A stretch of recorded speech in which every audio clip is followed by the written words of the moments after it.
I think the biggest mistake that boards make is that they are wowed by the interview process. And the person who interviews the best often flatters a board and ultimately it could be offered the job. And we've seen that over the years often. There's a saying in our work that of all the reliabilities, the least reliable factor in selecting a president is the interview. As important as the interview is, and it's important. I don't want to leave you with not thinking the interview is important, because it is. But we have to follow someone's record. You have to go back. You've got to complete your due diligence. And so those boards who don't, who rely solely on the interview to make that selection, I think are making a big mistake. And the other mistake that is made by boards often is that they select someone without the background or experience to handle the job, that it's too big for an individual. And again, some of that can be measured by going back and doing very serious and deep reference checking.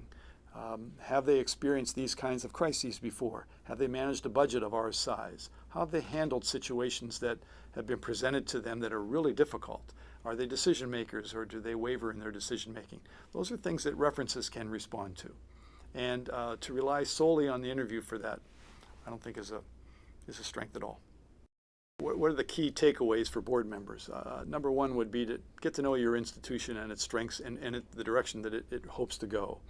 And understand the resources that are available to you as a board member in regard to can we make this work as an institution? Are we going to thrive, and who's the right person to get us to that next level if indeed that's our goal?